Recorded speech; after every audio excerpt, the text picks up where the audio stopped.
I'm Richard Ellis, and I've been working as artist in residence at Guildford Cathedral during the recent renovation works.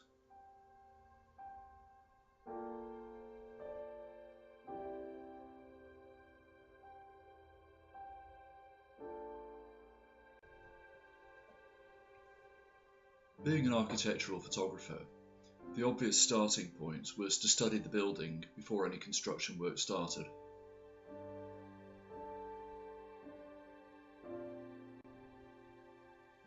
What struck me first was the way that spaces and views interconnected within the calm and austere grandeur of the whole.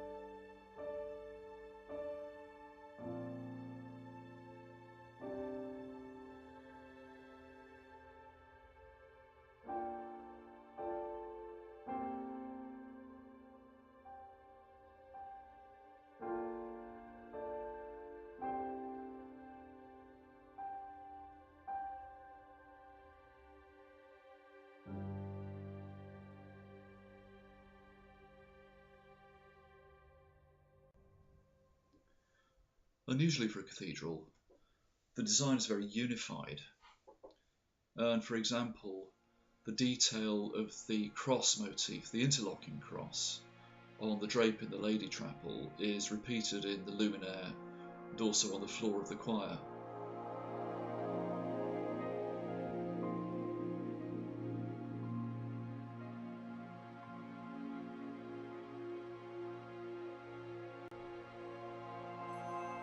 Carved glass angel on the south porch needed to be photographed from a moving viewpoint so that a viewer can appreciate its three-dimensionality.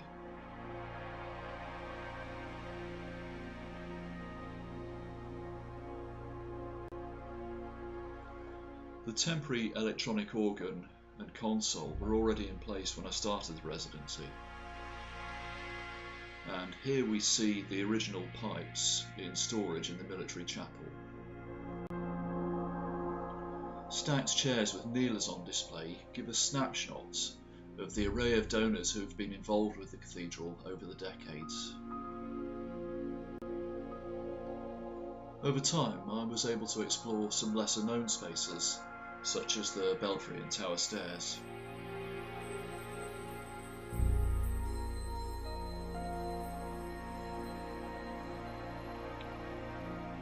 As the scaffolding gradually took over the interior of the building, it became apparent that it was creating its own architecture. So there was the chance to use photography to investigate the new geometry.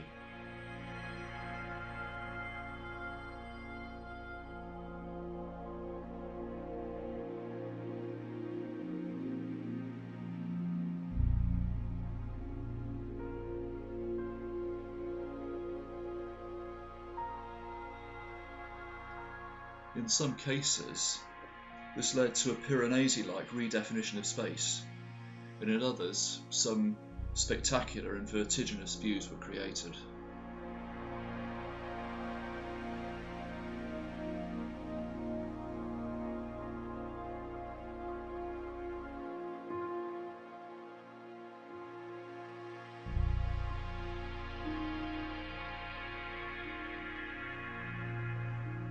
I began using geometry as a creative tool in its own right.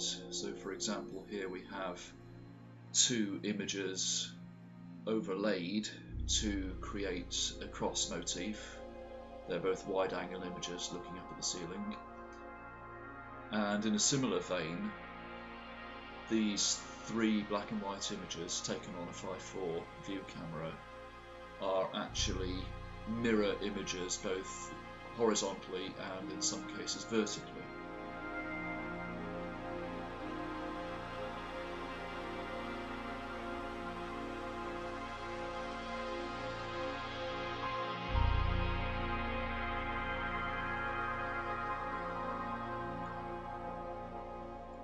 Returning to the context of the work, I felt it was important to show something of the men engaged in various tasks, taking a documentary approach whilst retaining the abstract qualities of the architectural photos. Here, the apparent dwarfing of men's bodies within the cathedral's vaults and arches gives a reminder of the vastness of the space, and indeed, the ambition of the architect's intention.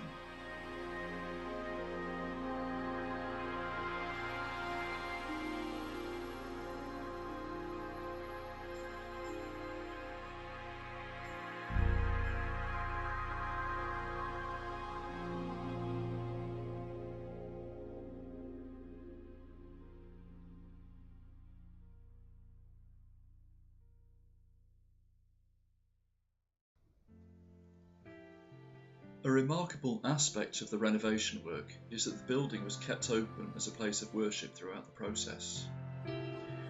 It was important to the cathedral that this should be publicly projected, so I decided, with the cooperation of clergy and congregation, to photograph the Epiphany service. Here I opted to continue with the architectural mode of photography, with narrow apertures and long exposures. This caused some blurring of moving people, giving a sense of life and motion to the event.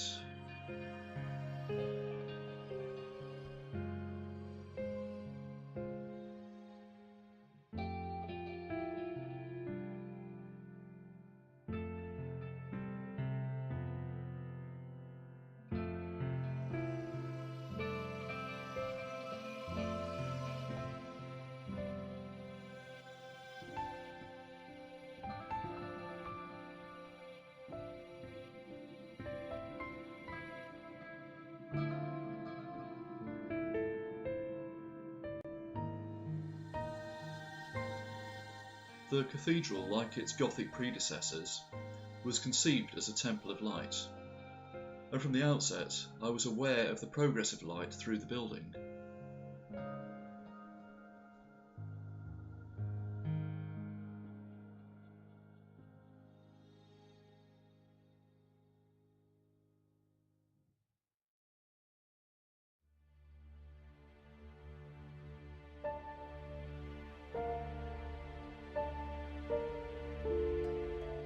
Considering light as a spiritual metaphor, I started looking for passages of scripture and philosophy which could be incorporated into the photography,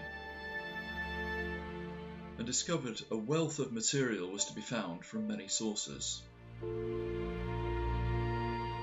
Here I have included words from the Christian, Platonic and Indian Advaita traditions.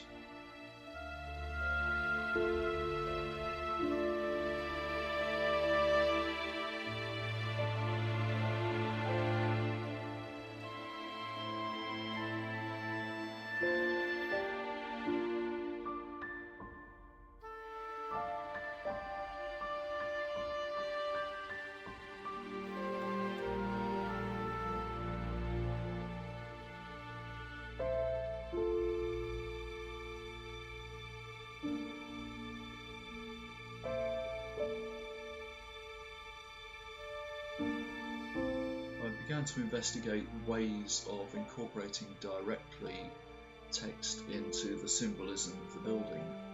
So for example, here we have the eagle of the lectern, which represents an eye which is higher and far more acute than ours.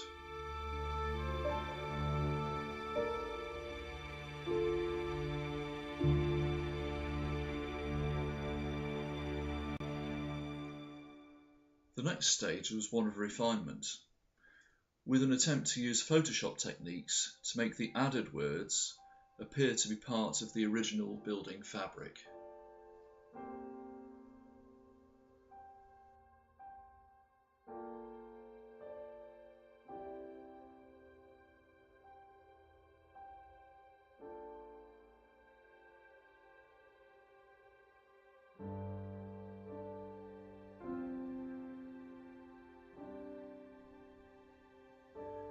At this late stage, I discovered that among the sculptures on the cathedral's west front were representations of two of my spiritual heroes, namely Evelyn Underhill and Bede Griffiths. And so I chose to use pertinent quotations from them and present them as though they had been carved directly into the stonework.